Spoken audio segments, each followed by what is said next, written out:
నీటి పాపాలు కేసీఆర్వే. ఆయన పాలనలోనే తెలంగాణకు తీవ్ర అన్యాయం. జలాలపై హక్కులను ఏపీకి ధారాదత్తం చేశారు. కృష్ణా ప్రాజెక్టుల అప్పగింతకు అంగీకరించింది బీఆర్ఎస్ఏ. మేము ఒప్పుకోకున్నా మాపై అభాండాలు వేస్తున్నారు. జగన్ జల దోపిడీకి కేసీఆర్ సహకారం. అసెంబ్లీ సమావేశాల్లో సాగునీటిపై శ్వేతపత్రం. చర్చకు రండి, ద్రోహం ఎవరిదో అక్కడే తేల్చుదాం. కేసీఆర్కు ముఖ్యమంత్రి రేవంత్ రెడ్డి సవాల్. 2022 మే 27వ తేదీన జరిగిన 16వ కృష్ణా బోర్డు సమావేశం ఎజెండాలోని 16.7వ అంశం కింద ప్రాజెక్టు కాంపోనెంట్లను అప్పగించడానికి అభ్యంతరం లేదని చెప్పారు. 2023 మే 19న 17వ కృష్ణా బోర్డు సమావేశంలో కూడా ప్రాజెక్టులు అప్పగిస్తామని అంగీకరించారు. 2023-24 రాష్ట్ర బడ్జెట్లో శ్రీశైలం నాగార్జున సాగర్ కాంపోనెంట్లతో పాటు గోదావరి బేసిన్లో పెద్దవాగును అప్పగించడానికి అంగీకరించినట్లు స్పష్టంగా పేర్కొన్నారు. సీడ్ మనీ కింద ఒక్కో బోర్డుకు 200 కోట్ల చొప్పున కేటాయించాలని బడ్జెట్లో ప్రతిపాదించారు. ఈ మొత్తం వ్యవహారంలో మామా అల్లుళ్ళు కేసీఆర్, హరీష్ రావు ఉన్నారు. ఇది వాస్తవమే కదా.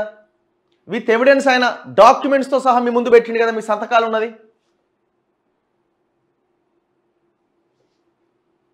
కేసీఆర్ పాలించిన 9.5 ఏళ్ల కాలంలోనే కృష్ణా జలాల్లో తెలంగాణకు తీవ్ర అన్యాయం జరిగింది. కేంద్రానికి, ఆంధ్రప్రదేశ్ ప్రభుత్వానికి ఆయన సర్కారు పూర్తిగా లొంగిపోయింది. ఉమ్మడి ఆంధ్రప్రదేశ్కు ఉన్న 811 టీఎంసీల్లో ఆంధ్రప్రదేశ్కు 512, తెలంగాణకు 299 టీఎంసీలు మాత్రమే వినియోగించుకునేలా 2015లోనే కేంద్రం వద్ద కేసీఆర్ ఒప్పందం చేసుకున్నాడు.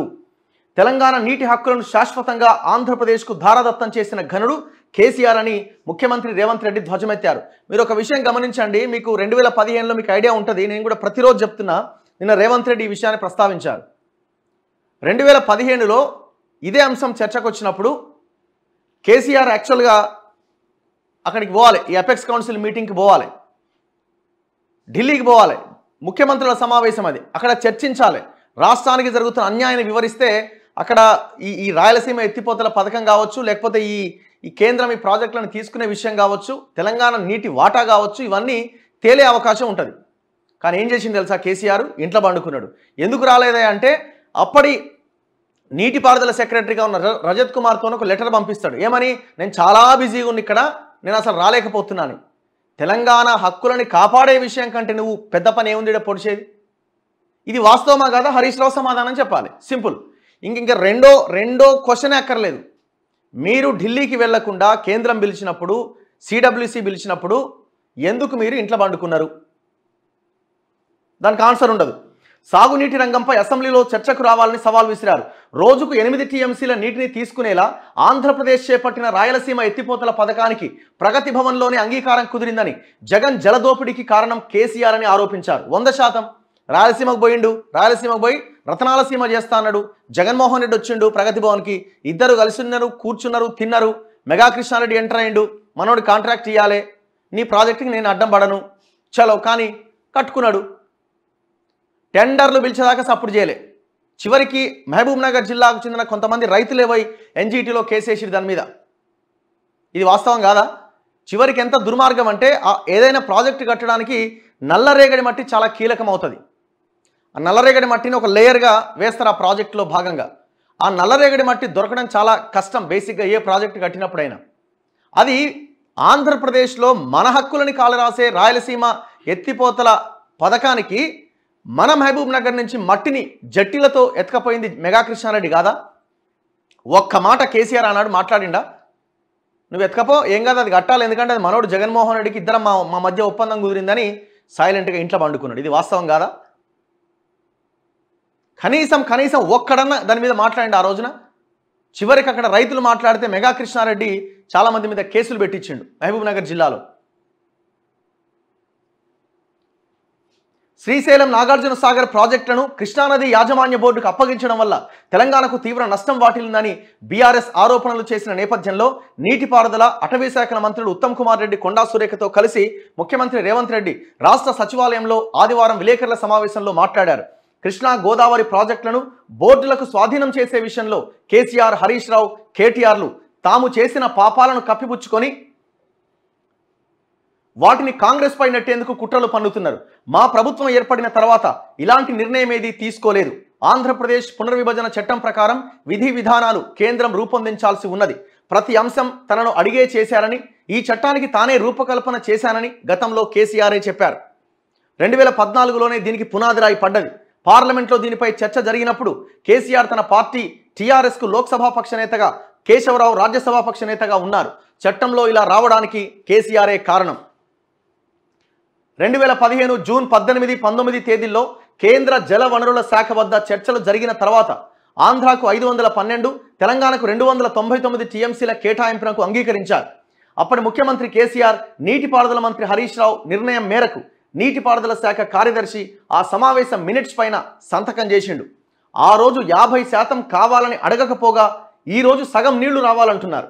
తొలుత 1 సంవత్సరానికి అని చెప్పి 2019 వరకు ఏటా 299 టీఎంసీలు మాత్రమే తెలంగాణకు ఇచ్చేలా కొనసాగించారు. 2019 తర్వాత బచావత్ ట్రిబ్యునల్ నీటి వాటాలు తేలే వరకు ఇలాగే కొనసాగిద్దామని ముక్తాయించారు. ఇది వాస్తవం కాదా? తెలంగాణ హక్కులని 2015లోనే కాళరాశులు సంతకాలు పెట్టి, కృష్ణా జలాల మీదనే కదా నీళ్లు అన్న ట్యాగ్ లైన్ తెలంగాణ ఉద్యమంలో, కృష్ణానది జలాల మీదనే కదా. దీనికి ఎవడు సమాధానం చెప్తాడు? చలో ఆన్సర్ చెప్పమనండి. హరీష్ రావుని మాట్లాడమనండి. దీని మీద సంతకం పెట్టింది వాస్తవమా కాదా? కేసీఆర్ జగన్ చర్చించాకే రాయలసీమ ఎత్తిపోతల. ప్రగతి భవన్ వేదికగానే రాయలసీమ ఎత్తిపోతలకు కుట్ర జరిగింది. 2020 జనవరి 14న ప్రగతి భవన్లో 2 రాష్ట్రాల సీఎంలు కేసీఆర్ జగన్ కలిసి 6 గంటలకు పైగా సమీక్షించారు. రాయలసీమ ఎత్తిపోతల నుంచి రోజుకు 2 టీఎంసీలు తరలించుకుపోయేలా అనుమతించారు. శ్రీశైలం కనీస నీటి మట్టం 834 అడుగులైతే 297 అడుగుల నీటి మట్టం నుంచి, అంటే బురద నీటిని కూడా తీసుకెళ్లేలా 2020 మే నెల 5వ తేదీన ఎత్తిపోతల పథకాన్ని జీవో 203తో ఆంధ్రప్రదేశ్ ప్రభుత్వం చేపట్టింది. తెలంగాణ ఆధీనంలోని నాగార్జున సాగర్ ప్రాజెక్టును ఏపీ సీఎం జగన్ తమ సాయుధ పోలీసులను పంపి ఆక్రమిస్తే అప్పటి ముఖ్యమంత్రి ఒక్క మాట కూడా మాట్లాడలే. ప్రస్తుతం ఇక్కడ కాంగ్రెస్ ప్రభుత్వం ఉన్నది. దమ్ముంటే ఇప్పుడు ఆక్రమించడానికి ప్రయత్నించు జగన్ రెడ్డి. మాట్లాడినవా? ఇప్పుడున్న ముఖ్యమంత్రి మాట్లాడినట్టు ఆనాడు నువ్వు మాట్లాడితివా? ఈ 203 జీవోకు రూపకల్పన జరిగింది ఎక్కడ? ప్రగతి భవన్లో జరిగింది. నేను ఇంతకుముందు చెప్పిన. చివరికి అక్కడ మట్టి దొరకకపోతే మనం మహబూబ్ నగర్ నుంచి మట్టి ఎత్తుకపోయారు జట్టీలు పెట్టి. మెగా కృష్ణారెడ్డి కేసీఆర్ సహకారంతో అడ్డుకున్న రైతుల మీద కేసులు పెట్టినారు. వైఎస్ రాజశేఖర రెడ్డి పోతిరెడ్డిపాడును 11,000 క్యూసెక్ల నుంచి 44,000 క్యూసెక్లకు పెంచినప్పుడు కేసీఆర్ కేంద్ర మంత్రి, హరీష్ రావు రాష్ట్ర మంత్రి అయితే నాయని నరసింహారెడ్డి కడప జిల్లా ఇన్ఛార్జ్ మంత్రి. చంద్రబాబు ఏపీ సీఎంగా ఉన్నప్పుడు శ్రీశైలంలో 800 అడుగుల మట్టం నుంచి అర టీఎంసీ నీటిని మళ్లించేలా ముచ్చుమర్రి పథకం చేపట్టారు.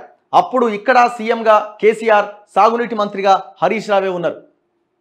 అంటే చివరికి చంద్రబాబు నాయుడు తీసుకుపోతుంటే కూడా సైలెంట్గా పండుకుంటారు. అంత కమిషన్లో ఏముండదు ఇందులో. నీకు ఇంత ఇస్తాం, నువ్వు సైలెంట్గా ఉండు గంతే. రాయలసీమ టెండర్కు ఆటంకం లేకుండా 2020 ఆగస్టు 5వ తేదీన కృష్ణానది యాజమాన్య బోర్డు సమావేశం ఏర్పాటు చేసింది. దీని ఎజెండాలో రాయలసీమ ఎత్తిపోతల పథకం ఉన్నది. కానీ 20వ తేదీ వరకు బిజీగా ఉన్నామని, తర్వాత సమావేశం ఏర్పాటు చేస్తే వస్తామని నీటిపారుదల శాఖ కార్యదర్శితో కేసీఆర్ లేఖ రాయించారు. నేను ఇంతకుముందు చెప్పిన రాయలసీమ ఎత్తిపోతల పథకం కోసం చర్చ జరుగుతున్నప్పుడు కేఆర్ఎంబి మీటింగ్ పెట్టింది. ఎక్కడ? 2020 ఆగస్టు 5వ తేదీన ఢిల్లీలో. ఆనాడు కేసీఆర్ పోవాలి దానికి. నాకు పనుంది, నేను రాను, తర్వాత పెట్టుర్రి. ఇంతకంటే కీలకమైన పని ఏంది? ఒకసారి ఆలోచించి ఎందుకు పోలే? ఒకవేళ కేసీఆర్ పోయి అక్కడ ఆర్గ్యూ చేస్తే దాని మీద స్టే వచ్చే అవకాశం ఉంది, అది ఆగిపోయే ప్రమాదం ఉంది. ప్రమాదం మీన్స్ ఈయనకు ప్రమాదం. ఎందుకు? మెగా కృష్ణారెడ్డికి, జగన్మోహన్ రెడ్డికి ఈయనకు ఒప్పందం కుదిరింది ఆల్రెడీ. మా వాడికే కాంట్రాక్ట్ ఇవ్వాలి, ఇంట్లో కమిషన్ నాకు పంపాలి, నువ్వు కట్టుకో, ఏమైనా చేసుకో. దీనికి కారణం 10వ తేదీన రాయలసీమ ఎత్తిపోతల టెండర్ ఉండడమే. దాన్ని మెగా కృష్ణారెడ్డికి అప్పగించడానికి ఆటంకం కలగకూడదనే ఆ సమావేశానికి రాలేమని చెప్పించారు. 5వ తేదీన బోర్డు సమావేశానికి హాజరై గట్టిగా పట్టుబడితే రాయలసీమ టెండర్ వాయిదా పడేది. ఏం జరిగిన తర్వాత? దర్జాగా కట్టేసిండు. చివరికి రైతులు కేసులు వేసారు దాని మీద ఎన్జీటీలో. ఇంత దుర్మార్గుడు ఇప్పుడు మళ్ళీ బయటకు వచ్చి కేఆర్ఎంబి పరిధిలోకి ఎట్లా తీసుకుంటారు, తెలంగాణ హక్కులను కాపాడేది మేమే అని మాట్లాడుతూ ఉన్నాడు. ఇప్పుడు ఎందుకు మాట్లాడకూడదు? మీకు అనిపించవచ్చు కేసీఆర్ మీద ఇంకా ఎంతకాలం మనం మాట్లాడతాం అపోజిషన్. మరి ఈ విషయంలో మోసం చేసింది ఎవరు? ఇప్పుడున్న ప్రభుత్వాన్ని కూడా మనం ప్రశ్నిస్తున్నాం. మీరు మాటలకే పరిమితం కాకుండా, కేసీఆర్ లాగా కాకుండా మీరు ఏం చేతల్లో చూపిస్తారు ఆ నీటి వాటా తేల్చడానికి, మనకి రావడానికి అని, మన హక్కుల్ని కాపాడడానికి అని మనం వాళ్ళని కూడా ప్రశ్నిస్తున్నాం. సంతోషం, ఇక్కడ మెగా కృష్ణారెడ్డి పేరు ఏ రాజకీయ నాయకుడు ఎత్తలే, రేవంత్ రెడ్డి ఎత్తిండు. అది మాటలకే పరిమితం కాకుండా మెగా కృష్ణారెడ్డి పైన చర్యలకు ఉపక్రమించండి. తెలంగాణ సొమ్మును దోపిడీ చేసిన దాంట్లో మెగా కృష్ణారెడ్డిది కీలక పాత్ర. ఇది మాటలకే పరిమితం కాకూడదన్నది తెలంగాణ ప్రజలు అంటున్నారు. అసెంబ్లీలో 48 గంటలు చర్చిద్దాం రండి. సాగునీటి రంగంపై అసెంబ్లీలో శ్వేతపత్రం పెడదాం. దీనిపై 48 గంటలు చర్చిస్తాం. చర్చకు రమ్మని కేసీఆర్కు సవాల్ విసురుతున్నా. కేటీఆర్, హరీష్ రావు కూడా చర్చలో పాల్గొనవచ్చు. కవిత కూడా మాట్లాడతానంటే ఉభయ సభల సమావేశం ఏర్పాటు చేస్తాం. కేసీఆర్ మాట్లాడేందుకు పూర్తి అవకాశం ఇస్తాం. ఒక్క నిమిషం కూడా మైక్ కట్ చేయం. ఎవరు తెలంగాణకు ద్రోహం చేశారో తేలిపోతుంది. శ్రీశైలం నుంచి నీటిని తీసుకునే అన్ని ప్రాజెక్టులను పూర్తి చేసిన తెలంగాణ రోజుకు తీసుకోగలిగేది రోజుకు 2 టీఎంసీలే. అదే ఆంధ్ర రోజుకు 12 నుంచి 13 టీఎంసీలు తీసుకుంటుంది. వారం రోజులు కళ్ళు మూసుకుంటే శ్రీశైలం నుంచి 100 టీఎంసీలు పోతాయి. తర్వాత మిగిలేది బురద. 50% నీటి కోసమే మేము ప్రయత్నిస్తున్నాం. ప్రయత్నం కాదు, అఖిల పక్షాన్ని ఏర్పాటు చేయాలా, ప్రజలను అందులో భాగస్వాములను చేయాలా, ఒక మూమెంట్ లాగా ఇది ముందుకు తీసుకెళ్లాల్సిన అవసరం ఉన్నది. సో ఇట్లా ఇక నిన్న రేవంత్ రెడ్డి చాలా చాలా సీరియస్గా కేసీఆర్ మీద అంతెత్తున ఎగరడం జరిగింది. మామూలుగా కాదు, ఆ భాషను నేను వాడలేను కానీ సరే ఇంటలెక్చువల్స్ వాళ్ళు వీళ్ళు ఈ భాష కరెక్ట్ కాదు కదా అని అంటున్నారు. కానీ మరి కేసీఆర్ మాట్లాడిన భాష ఏంది? అందుకే జనం కూడా అనుకుంటున్నారట, సరైనోడు దొరికినాడు ఆయన, నీకు సరైనోడు దొరికినాడని.